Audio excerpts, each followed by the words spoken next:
Gracias por acompañarnos, amigos y hermanos. Una vez más estamos aquí para compartir la palabra de nuestro Dios y esperamos que se encuentren bien. Y vamos a dar inicio al mensaje de esta tarde, pero antes vamos a hacer una oración para pedirle a Dios su dirección y que el Espíritu Santo del Señor nos ilumine y nos dé el entendimiento. Padre, gracias te damos por tu presencia. Nos permites conocerte, amarte, seguirte, Señor, y buscar primeramente tu reino y tu justicia. Gracias por tu presencia y gracias por todas tus bendiciones, por la vida y por la salud que nos concedes y también por este momento que podemos apartar, Señor, para disponer nuestro corazón a fin de escuchar tu palabra y de permitir que tu palabra nos transforme para ser más semejantes al carácter de Jesucristo, tu Hijo. Oramos también rogando la limpieza, el perdón de nuestros pecados y que nos des un corazón limpio y una mente preparada y receptiva para que tu palabra, Señor, pueda hallar eco en nuestros corazones y ser sembrada y dar su fruto. Bendícenos, te lo rogamos en el nombre de Jesús. Amén, Padre. Bueno, mis hermanos, vamos a abrir nuestras Biblias, por favor, y lo hacemos en el Evangelio de Mateo, en el capítulo número 6. Mateo capítulo 6, y hoy vamos a ver el mensaje titulado Consejos de Jesús para los preocupados. Consejos de Jesús para los preocupados. Entonces, vamos a darle lectura a Mateo 6 del verso 25 al 34. Y le voy a pedir que me siga ahí en su Biblia, por favor. Mateo 6 del 25 al 34 y dice así la Escritura. Dice el Señor Jesucristo: por tanto os digo, no os afanéis por vuestra vida, qué habéis de comer o qué habéis de beber, ni por vuestro cuerpo, qué habéis de vestir. ¿No es la vida más que el alimento y el cuerpo más que el vestido? Mirad las aves del cielo, que no siembran, ni ciegan, ni recogen en graneros, y vuestro Padre Celestial las alimenta. ¿No valéis vosotros mucho más que ellas? ¿Y quién de vosotros podrá, por mucho que se afane, añadir a su estatura un codo? Y por el vestido, ¿por qué os afanáis? Considerad los lirios del campo, cómo crecen, no trabajan ni hilan. Pero os digo que ni aun Salomón, con toda su gloria, se vistió así como uno de ellos. Y si la hierba del campo que hoy es y mañana se echa en el horno, Dios la viste así, ¿no hará mucho más a vosotros, hombres de poca fe? No os afanéis, pues, diciendo, ¿qué comeremos, o qué beberemos, o qué vestiremos? Porque los gentiles buscan todas estas cosas, pero vuestro Padre Celestial sabe que tenéis necesidad de todas estas cosas. Mas buscad primeramente el reino de Dios y su justicia, y todas estas cosas os serán añadidas. Así que no os afanéis por el día de mañana, porque el día de mañana traerá su afán. Baste a cada día su propio mal. Bueno, ¿cuáles serían los consejos de Jesús o cuáles son los consejos de Jesús para los preocupados? Y en lo que se conoce como el Sermón del Monte, entre otros asuntos, ahora Jesús trata la cuestión del estilo de vida que deben de llevar los discípulos mientras están aquí en la tierra, y también obviamente trata pues un asunto, ¿verdad?, que todos tenemos que enfrentar, que es la cuestión de las necesidades materiales, del sustento diario, que comeremos, que vestiremos, que beberemos. Así es que obviamente el Señor Jesús, que conoce los corazones de los seres humanos perfectamente bien, Él sabe que una de las principales preocupaciones, ¿verdad?, y angustias del ser humano se refiere en cuanto al futuro, al día de mañana, si vamos a tener trabajo, si vamos a tener salud, si vamos a tener lo suficiente para pagar nuestros compromisos económicos, dónde vamos a vivir, si vamos a comer, etcétera. Y esto se convierte muchas veces en un afán, en una preocupación constante para muchas personas. Y máxime en estos tiempos, ¿verdad?, como uno de los efectos colaterales de esta contingencia, bueno, pues viene a ser el asunto económico de las finanzas, de lo material. Tantos desempleos, se cierran empresas, se cierran negocios, bajan muchos sueldos, etcétera. Entonces hay una preocupación en muchísimas personas. Bueno, pero ¿qué es lo que nos dice el Señor para aquellos que le conocemos, ¿verdad? Y también obviamente el Señor hace la invitación a aquellos que no han tenido un encuentro y una relación personal con Él, para que entiendan este asunto y puedan aplicar estos consejos que Él nos está dando. Entonces, en primer lugar, vamos a aclarar lo que Jesús no está diciendo. Lo que Jesús no está diciendo, porque a veces confundimos estos aspectos. Entonces, número uno, Jesús no está diciendo que no planeemos para el día de mañana. Él no está diciendo que no tengamos en vista la cuestión de organizarnos, de prever, de planear para el día de mañana. Entonces, Él no está diciendo que no planeemos para el día de mañana. En segundo lugar, Él no está diciendo que no asumamos nuestras responsabilidades por el sustento. Obviamente, todos tenemos compromisos y tenemos responsabilidades para ver también por el sustento material. Así es que Jesús no nos está diciendo que no asumamos esas responsabilidades. Y en tercer lugar, pues el Señor Jesús no está diciendo tampoco que no trabajemos, ¿verdad? Que no estemos ocupados. Entonces, cuando entendemos este aspecto de que sí podemos y debemos planear, de que sí debemos asumir nuestras responsabilidades y de que debemos de trabajar, así es que vamos entonces entendiendo este primer punto.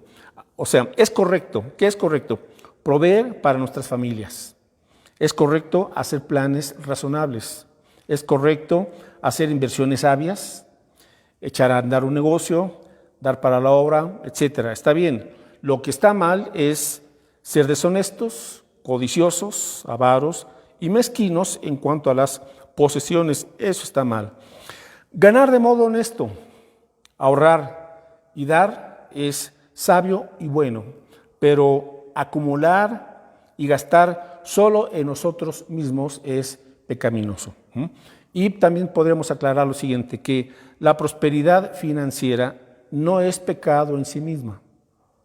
Acumular tesoros para la indulgencia egoísta, eso sí es pecaminoso. Repito, la prosperidad financiera no es pecado en sí misma, pero el acumular tesoros para la indulgencia egoísta es pecaminosa. Así es que en primer lugar podríamos escuchar este consejo y es: escucha bien a Jesús, escucha bien lo que Él está diciendo. Bien, en segundo lugar, ¿qué consejo nos dice Jesús? Nos da Jesús para los preocupados. Bueno, nos dice que no nos afanemos, no nos angustiemos. Mateo 6:25 dice aquí: por tanto os digo, no os afanéis por vuestra vida, que habéis de comer o que habéis de beber, ni por vuestro cuerpo, que habéis de vestir. No es la vida más que el alimento y el cuerpo más que el vestido. Entonces, este segundo consejo sería: no te afanes, deja de afanarte. Ahora, ¿qué significa esta palabra afán? Bueno, viene a significar ansiedad. Esta preocupación extrema viene a significar, ansiedad significa lo que divide o distrae la mente. Lo que divide o distrae la mente, es decir, una persona que está preocupada no se concentra en lo más importante. ¿Por qué? Porque se divide su pensamiento, se dividen sus emociones, y en este caso, porque está pensando en si va a tener lo suficiente para poder sobrevivir o para poder cumplir sus compromisos. Afán o ansiedad significa zozobra, incertidumbre acerca del día de mañana, sobre todo en cuanto al día de mañana, en cuanto al futuro, qué es lo que va a suceder con uno, qué es lo que va a suceder con nuestras familias, y cae uno en esa preocupación ansiosa. Así es que la preocupación viene a ser como una asfixia emocional, ¿verdad? Que nos quita la paz, que nos quita la tranquilidad, y la preocupación entonces en sí viene a ser un pecado, ¿verdad? Dice Mateo 6:30, dice el Señor Jesucristo: y si la hierba del campo que hoy es y mañana se echa en el horno, Dios la viste así, ¿no hará mucho más a vosotros, hombres de poca fe? Entonces Jesús aquí está llamando la atención a que cuando una persona, un creyente, ¿verdad?, está constantemente ansioso, está sin paz, sin tranquilidad, con ese afán, con esa preocupación por la cuestión material, pues lo que Jesús nos está señalando es: estás demostrando falta de fe.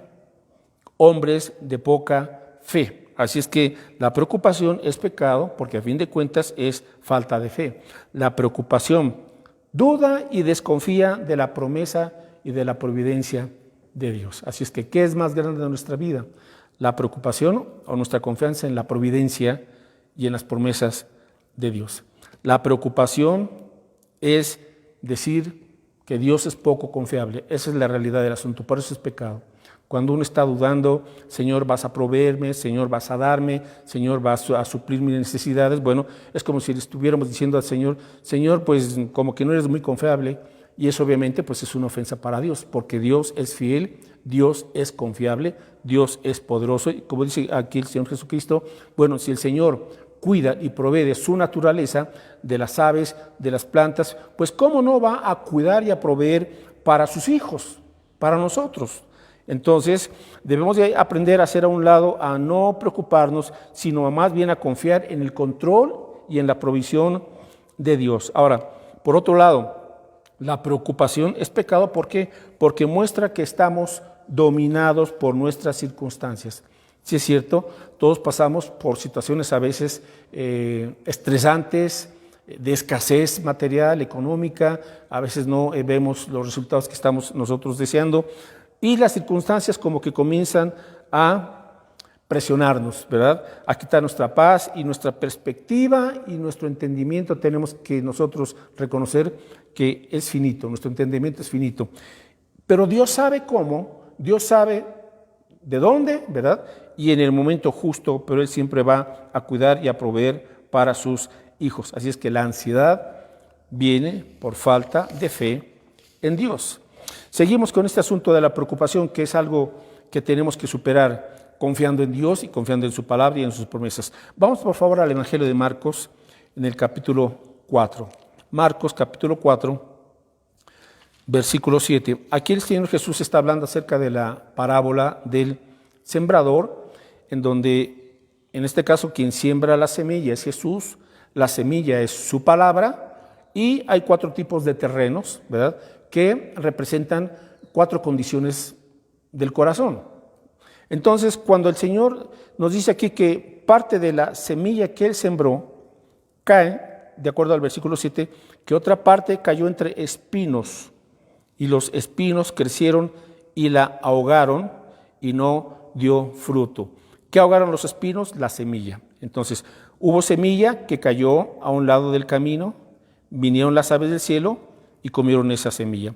Luego el versículo 5 dice que otra parte de la semilla cayó en pedregales, donde no había mucha tierra, brotó pronto porque no tenía profundidad de tierra, pero cuando sale el sol se quema. ¿Por qué? Porque no tenía raíz y se secó. Pero vamos ahora aquí a este tercer tipo de terreno. Dice, la otra parte cayó entre espinos y los espinos crecieron y ahogaron la semilla y no dio fruto. Ahora, ¿qué representa este tipo de terreno? En el versículo 18 Jesús nos dice qué significa este tipo de corazón o este tipo de terreno en donde se siembra su palabra. Y dice aquí en el versículo 18, estos son los que fueron sembrados entre espinos, los que oyen la palabra, pero los afanes, ahí están los afanes de este siglo, y el engaño de las riquezas y las codicias de otras cosas obviamente entran en el corazón, ¿verdad? Y ahogan la palabra y no hay fruto. Ese es el asunto. Entonces, ¿qué nos enseña Jesús? Bueno, que hay gente que en un momento dado está escuchando la palabra de Dios y pueden llevar muchísimo tiempo, pero el hecho de solo escuchar la palabra de Dios, pues no significa que hay una garantía en ese aspecto, porque tiene que haber la disposición de nuestro corazón para creer y para también quitar aquellas malezas que están rodeando, ¿verdad?, esa tierra, y en este caso son los espinos. Los espinos vienen a representar los afanes, las preocupaciones de este mundo, el engaño de las riquezas. Hay gente que su única preocupación es acumular, acumular, acumular y tener dineros, porque para ellos el dinero representa seguridad. Pero sabe que el dinero de un momento a otro se puede terminar. Así es que eso es simple y sencillamente un engaño y algo que no es real. Ahora dice también que el engaño de muchas codicias, de otras cosas que están en el mundo. Así es que a veces uno se está endeudando por otras cosas que realmente no tienen mayor relevancia, que simple y sencillamente puede ser un capricho muy personal, ¿verdad? Pero que no podríamos decir que es una necesidad básica, y a veces por estar con muchas otras cosas, gastando aquí, gastando allá, que no son necesarias, ¿verdad? Y entonces nos vamos endeudando y tenemos que pagar esto, tenemos que pagar aquello, y comenzamos a descuidar muchas otras situaciones. Y obviamente, cuando decimos es que tengo ya que cumplir con cierto presupuesto, con cierta cantidad, sí, pero ¿por qué nos echamos esos compromisos en vano? Y ahora tenemos que pagar todo eso. Así es que, ¿qué es lo que sucede muchas veces? Bueno, pues que hacemos a un lado nuestro tiempo en cuanto a la palabra, nuestra asistencia en cuanto a la iglesia, porque decimos no tengo tiempo, tengo que trabajar más, tengo que cumplir, pagar estas deudas, el banco ya me está exigiendo, etcétera. Entonces ahogan la semilla de la palabra de Dios y no hay fruto en el corazón de ese creyente, de esa persona. Y todo eso viene a ser una preocupación que nos distrae, que hace que perdamos el propósito principal para el que fuimos creados. Pregunta, ¿cuál fue el propósito principal para el cual Dios nos creó? Bueno, pues obviamente no fue para estar consumiendo alimentos, ¿verdad? El propósito principal para el cual Dios nos creó está ahí, entre otros textos, ¿verdad? En Romanos 14, 8. Así es que usted debe de entender esto. ¿Para qué le creó Dios? Y en este caso, ¿para qué le rescató el Señor del pecado, del mundo, de Satanás y del reino de las tinieblas? Le rescató para lo siguiente. Y ese es el propósito para el cual vivimos. Romanos 14, 8, dice aquí el apóstol Pablo, bueno, versículos 7 y 8, porque ninguno de nosotros vive para sí y ninguno muere para sí, pues si vivimos, para el Señor vivimos, y si morimos, para el Señor morimos. Así pues, sea que vivamos o que muramos, del Señor somos.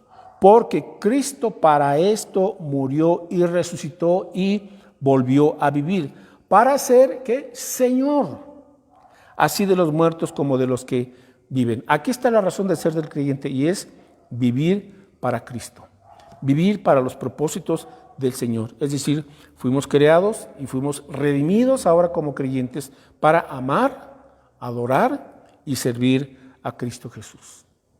Esa es nuestra razón de ser. Y vamos a ver más adelante, bueno, ¿y qué con los asuntos materiales de la vida cotidiana? Ahorita vamos a ver ese aspecto. Pero si usted no tiene esta convicción, no solamente como una creencia, a veces un poco vaga, no, sino como una convicción, como algo firme en su mente y en su corazón, y usted ya logra entender y creer, vivo para Cristo, para aquel que dio su vida en la cruz del Calvario. Vivo para aquel que derramó su sangre preciosa, murió por mí, se sacrificó y venció a la muerte y resucitó para ser mi Señor, es decir, para ser ahora el dueño de mi vida. Esa es la razón de ser para nosotros los creyentes. Para eso estamos, para amar a Dios, para conocerlo, para adorarlo y para servirle. Así es que, en segundo lugar, tendremos que entender este consejo de Jesús y es: deja de afanarte, deja de preocuparte, ¿verdad? Y vamos al tercer consejo de Jesús. ¿Cuál sería? Vamos a Mateo 6:32. Mateo 6:32 dice aquí el Señor, porque los gentiles, o sea, la gente que no conoce a Dios, ellos buscan todas estas cosas, lo que acabamos de ver, los afanes, las situaciones de este mundo. Los gentiles buscan todas estas cosas, pero vuestro Padre Celestial sabe que tenéis necesidad de todas estas cosas. Así es que el tercer consejo sería: confía en Dios, porque es tu Padre Celestial. Confía en Dios, porque es tu Padre Celestial. Entonces, ¿cómo dejo de afanarme? Bueno, entendiendo que el afán o la preocupación es un pecado y que es irrazonable realmente estarse preocupando. Pero en segundo lugar, para superar el afán o la preocupación, debo de confiar positivamente en Dios. ¿Por qué? Porque Él es mi Padre Celestial. Cuando usted viene a Cristo, usted se arrepiente y entrega su vida a Cristo Jesús, Dios se convierte ya no solamente en su Creador, que lo es, sino ahora se convierte en su Padre Celestial. Usted ahora viene a ser un hijo, una hija de Dios. Entonces nos dice aquí el Señor Jesucristo que ahora nuestro Padre Celestial sabe que tenemos necesidad de todas estas cosas. Ahora, ¿cómo viene esta confianza? Bueno, en primer lugar entendiendo que Dios cuida. Dios cuida de nosotros. ¿Por qué? Porque es nuestro Padre Celestial. Y si nosotros como humanos cuidamos obviamente a nuestros hijos, pues con cuánta mayor razón nuestro Padre Celestial cuida, se ocupa de nuestras necesidades. Porque aquí el Señor Jesús está mencionando, vuestro Padre Celestial sabe. O sea, Él no ignora ni tampoco hace caso omiso de nuestras necesidades. Él sabe que tenemos necesidad de estas cosas materiales aquí. y Él las atiende. Que eso es lo que tenemos que confiar y alabar al Señor por ello, de que el Señor no solamente sabe cada detalle de nuestra vida material y física, Él sabe, llámese salud, llámese el sustento, el trabajo, la escuela, ¿verdad? ¿Dónde vamos a vivir? La carrera, todas estas situaciones aquí materiales, Dios sabe perfectamente cada detalle y cada necesidad, y no solamente sabe, sino que Él provee, Él cuida, ¿verdad? Y dice aquí en el versículo 30, una vez más, y si la hierba del campo que hoy es y mañana se echa en el horno, Dios la viste así, ¿no hará mucho más a vosotros, hombres de poca fe? Y observa esta frase, mucho más a vosotros. ¿No hará acaso Dios, vuestro Padre Celestial, mucho más a vosotros? Es decir, Dios es el Dios de mucho más, el Dios que bendice abundantemente. Él es nuestro Padre Celestial y aquí tenemos que entender este otro atributo, que Dios es generoso. Dios es generoso y Dios es poderoso. Podemos ver tan solo en este texto que Dios es poderoso y Dios es generoso y por lo tanto Él puede y Él hará mucho más a vosotros, hombres de poca fe. Ahora, mis hermanos, entonces, muchas veces, ¿por qué no se manifiesta mucho más a nosotros? Por dudar, por incrédulos, por no confiar en Dios. Y simplemente vivimos la vida en base a nuestros propios y limitados recursos y nuestra finita capacidad y nuestra finita perspectiva que no nos permite ver más allá de lo que Dios sí puede ver y Dios sabe de dónde y cómo. Pero el requisito es confiar en Dios. Si no estamos confiando en Dios, estamos pecando debido a nuestra incredulidad, debido a nuestra preocupación o debido a que simple y sencillamente no pensamos que Dios es un Padre confiable, un Padre amoroso, un Padre generoso y un Padre poderoso, el cual nos ha dicho que Él va a proveer a fin de que cumplamos los propósitos que tenemos en Cristo Jesús. Él es el Dios de mucho más. Y como Padre Celestial, Dios nos ama y cuida. Como Padre Celestial, Dios es un Padre que es sabio y sabe lo que está haciendo. Y como Padre Celestial, Dios es poderoso y capaz de proveer para todas nuestras necesidades, para todas estas cosas. Así es que, ¿confía usted en Dios? ¿Lo ve como su Padre Celestial? Como un Padre generoso, amoroso, sabio, poderoso, soberano. Vamos a un texto, por favor, en el Antiguo Testamento, en donde vemos aquí el caso de Abraham. Vamos a Génesis 22, por favor. Usted se acordará de ese pasaje en donde pues, Dios pone a prueba a Abraham para que Abraham supiera, a fin de cuentas, qué era lo más importante de su vida. ¿Cuál es la prioridad? Sabe, todos tenemos prioridades, pero hay prioridades equivocadas y hay prioridades que son las correctas. Ahora, cuando Dios está aquí tratando con Abraham, y recuerden que aquí ya tenía a Isaac, porque Abraham y Sara no podían tener hijos. Y cuando Dios le da aquí al hijo de la promesa, que es realmente Isaac, Dios tiene que probar a Abraham para que Abraham no le diera a Isaac su único hijo, o sea, el de la promesa, porque tuvo otro hijo fuera de la voluntad de Dios, que fue Ismael, pero en este caso Isaac, que es el hijo de la promesa. Abraham tenía que entender un punto, que su mayor amor no podía ser Isaac. Su mayor amor tiene que ser Dios. Entonces Dios prueba a Abraham para ver su fidelidad, su obediencia y si realmente Dios es su primer y más grande amor. Y ¿saben qué, mis hermanos? Igual ustedes y yo tenemos que ser probados para ver si Dios es lo más importante y es el mayor amor en nuestra vida. Porque si no, estamos haciendo de otros amores ídolos que desplazan a Dios y eso es pecado. Entonces, cuando Dios le dice, ofrece a tu hijo Isaac en sacrificio, ve al monte y efectivamente Abraham lleva a su hijo, un jovencito ya, al monte Moria y lo va a sacrificar.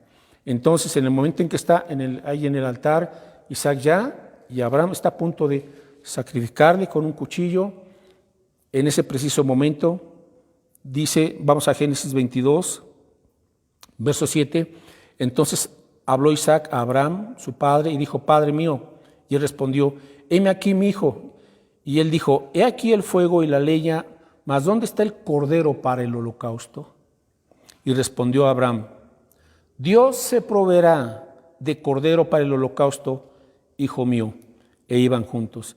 Y cuando llegaron al lugar que Dios había dicho, edificó allí Abraham un altar y compuso la leña y ató a Isaac su hijo y lo puso en el altar sobre la leña, y extendió Abraham su mano y su cuchillo para degollar a su hijo. Entonces el ángel de Jehová le dio voces del cielo y dijo, Abraham, Abraham, y él respondió, heme aquí. Y dijo, no extiendas tu mano sobre el muchacho ni le hagas nada, porque ya conozco que temes a Dios, por cuanto no me rehusaste tu hijo, tu único hijo. Entonces alzó Abraham sus ojos y miró, y he aquí a sus espaldas un carnero trabado en un zarzal por sus cuernos. Y fue Abraham y tomó el carnero y lo ofreció en holocausto en lugar de su hijo. Y llamó a Abraham el nombre de aquel lugar, Jehová proveerá. Por tanto se dice hoy, en el monte de Jehová será provisto. Bueno, qué escena tan dramática, tan tremenda, ¿verdad? Pero a fin de cuentas, Dios estaba poniendo a prueba el corazón de Abraham. Y aquí tenemos también un cuadro de lo que hizo Dios con nosotros, mis hermanos. Nosotros debimos de haber muerto por nuestros pecados, pero Dios proveyó al Cordero de Dios, a Cristo Jesús, y Él fue sacrificado en nuestro lugar. Nosotros, a causa de nuestros pecados, de nuestra rebeldía y desobediencia hacia el Señor, merecíamos la muerte eterna, el infierno, la ira de Dios. Pero Dios de tal manera amó al mundo que dio en sacrificio a su único hijo, en este caso representado por Isaac, para que todo aquel que en él cree no se pierda, mas tenga vida eterna. Entonces Dios el Padre entregó a su único hijo, a su amado hijo, lo entregó por nosotros. Murió en la cruz, derramó su sangre preciosa y fuimos perdonados. Jehová proveyó. Eso es lo que significa. Jehová proveyó. Abraham no rehusó su único hijo. Dios el Padre no rehusó a su único hijo, sino que lo entregó por nosotros. Y ahí entonces encontramos lo que significa Jehová proveerá. Jehová proveerá. Él se proveerá de cordero para el holocausto. Ahora, vamos a unir este texto con lo que dice, por favor, Romanos 8:32.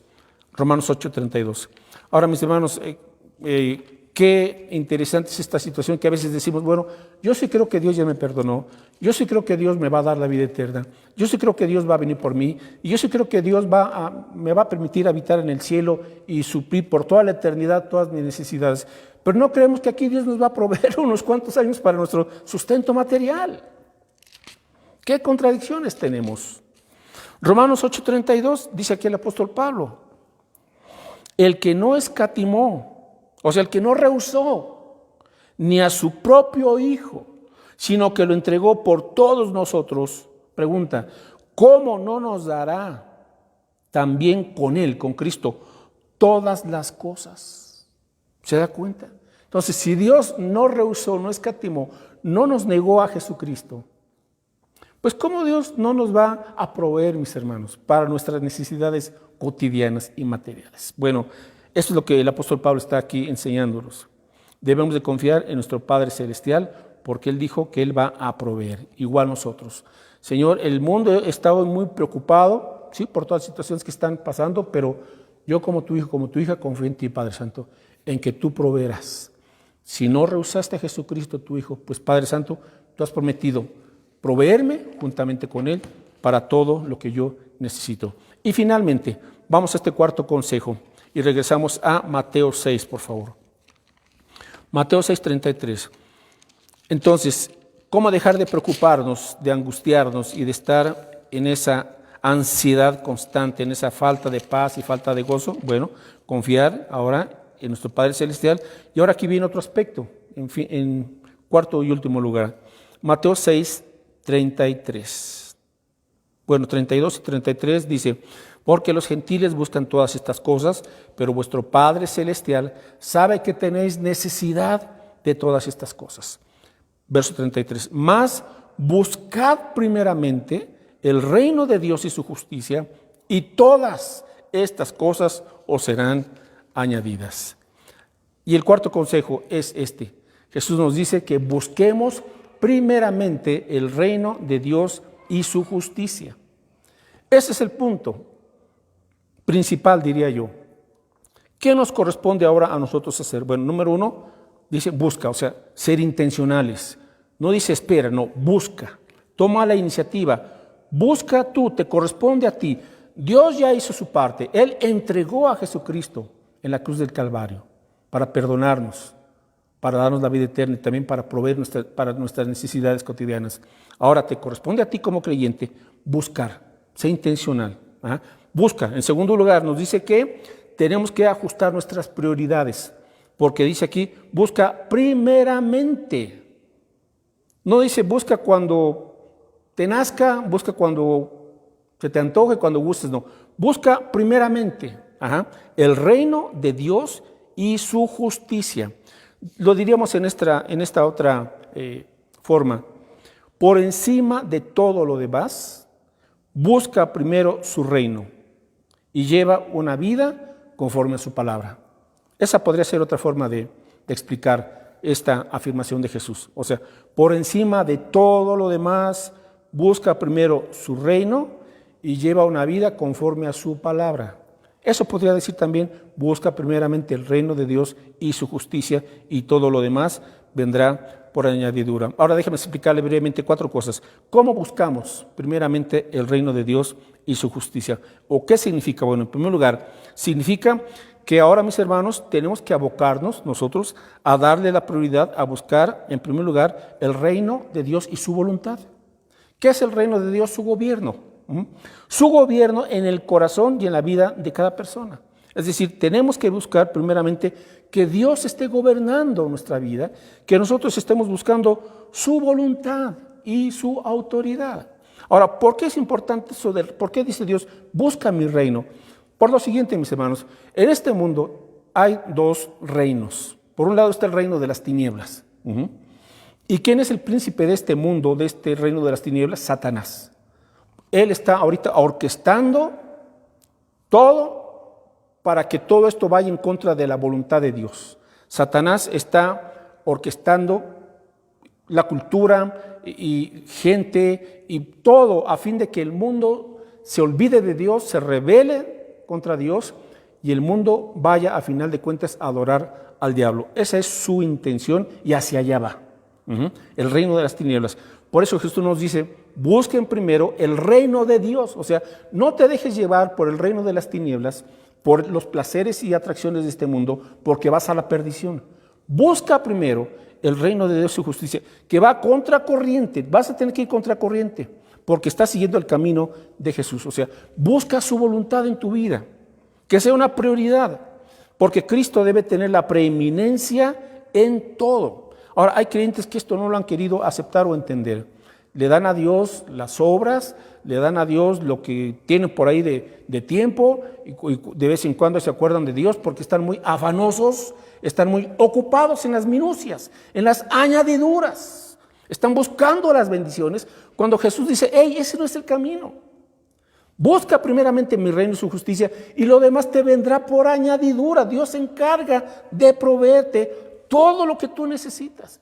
Pero cuando usted y yo, por afanosos, por preocupados, por incrédulos y por rebeldes y por desobedientes, no le creemos a Dios y hacemos las cosas según nuestra perspectiva muy carnal y muy terrenal, mis hermanos, por eso no nos rinde nada. Esa es la verdad. Pero cuando comenzamos a tomar este paso de fe y de obediencia, Señor, tú eres lo primero y en mi vida voy a darte el primer lugar, entonces las cosas van a comenzar a cambiar. Así es que, ¿qué va a haber en nuestra vida? Bueno, cuando dice Jesús, busca primeramente mi reino y su justicia. ¿Cuál es la justicia de Dios? Aquí está, en la palabra. En la palabra es vivir conforme a la justicia de Cristo. Vivir conforme a la justicia que está en su palabra. Entonces, buscar primeramente el reino de Dios y su justicia es, Señor, voy a buscar tu voluntad y tu palabra para que mi vida se rija conforme a los principios de tu palabra. Ahora mire, cuando vivimos o vamos aprendiendo a vivir conforme al reino, sucede algo hermoso. Romanos 14, 17, que a veces tergiversamos o equivocamos lo que significa la vida en Cristo, pero hay un efecto fabuloso. Romanos 14, 17 dice aquí el apóstol Pablo, porque el reino de Dios no es comida ni bebida. Romanos 14, 17, sino justicia, aquí está, paz y gozo en el Espíritu Santo. Es decir, cuando usted busca primeramente el reino de Dios y su justicia, usted comenzará a experimentar una vida recta, ¿verdad? No de error, no de engaño, sino recta, justa. Usted comenzará a experimentar paz, en vez de depresión, de tristeza, de frustración, en vez de ansiedad, la paz del Señor y gozo en el Espíritu Santo. Alegría, esa felicidad que da el Espíritu Santo de Dios. Esa es una de las bendiciones, entre otras, muchas otras cosas. Ok, en segundo lugar, entonces, buscar primero el reino de Dios significa orar y anhelar que Cristo venga y establezca su reino. Significa orar y anhelar que Cristo regrese y establezca su reino.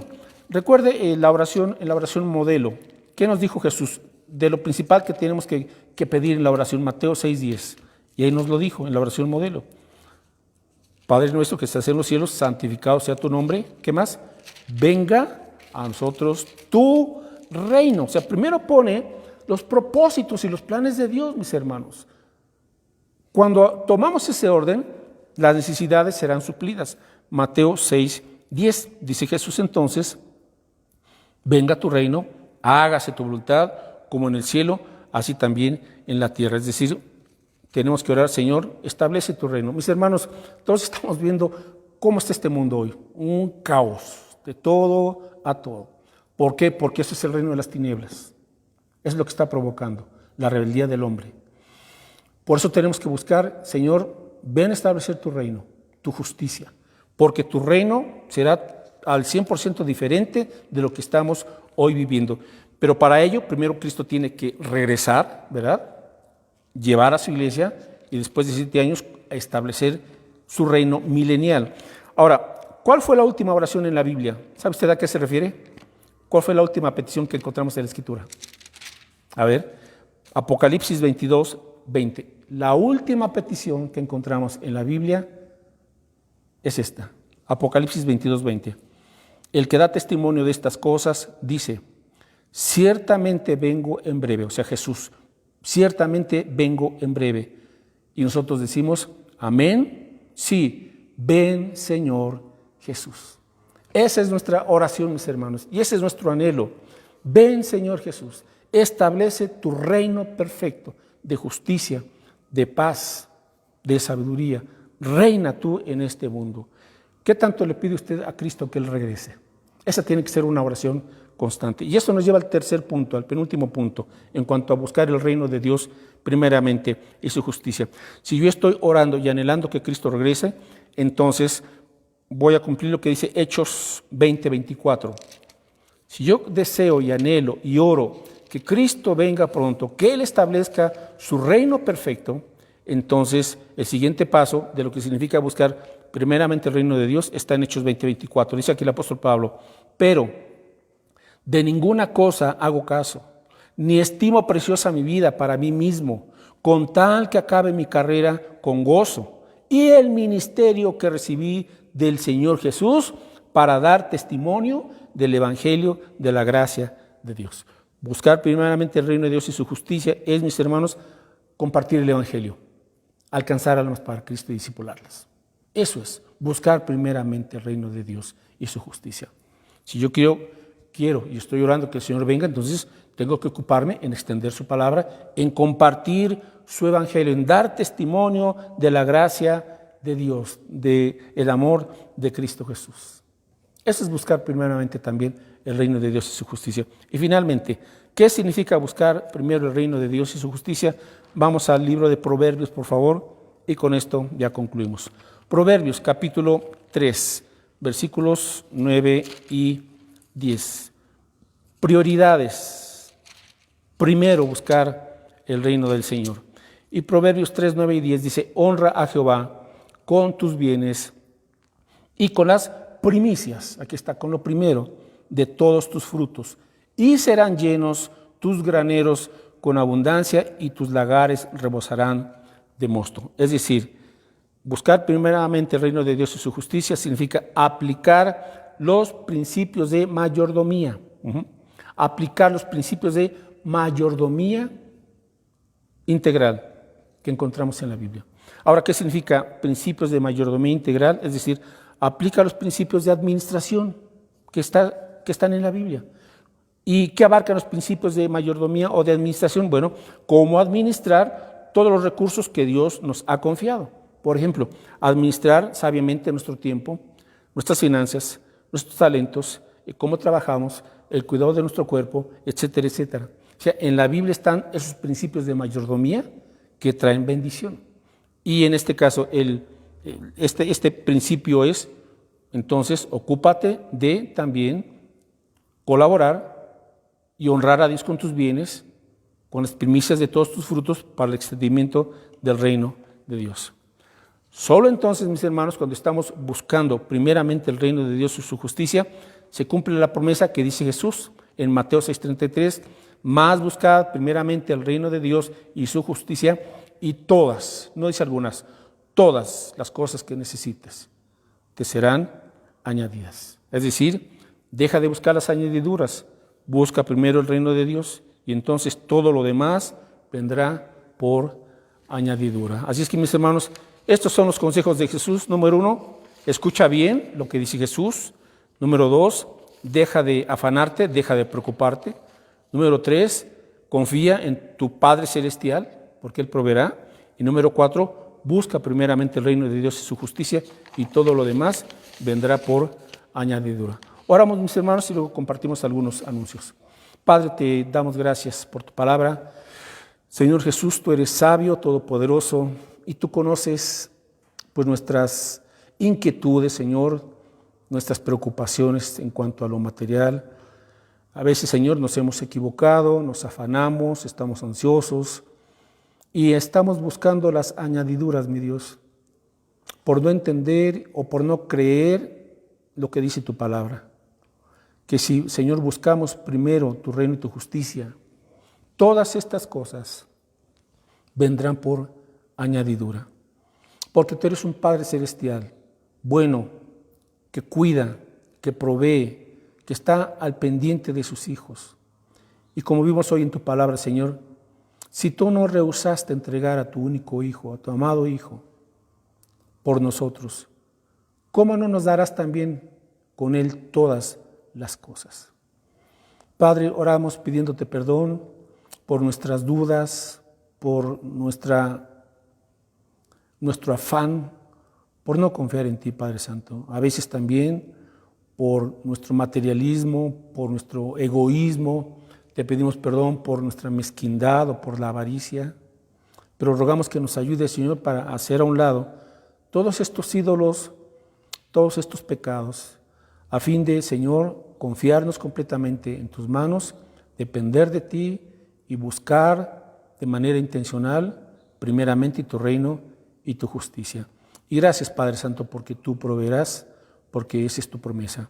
Y usa nuestras vidas, Señor, para también dar a conocer tu evangelio, que es lo que, sobre todas las cosas, está necesitando la gente. Gracias por tu provisión, gracias por tus promesas, gracias por tu Espíritu Santo, gracias por tu palabra. Y, Señor, permítenos esta semana pues comenzar a vivir con esta nueva actitud de fe, de confianza en ti, y también con la disposición y la acción para aplicar el buscar primeramente tu reino y tu justicia. Y todo lo demás vendrá por añadidura. Gracias en el nombre de Jesús. Amén, Padre Santo.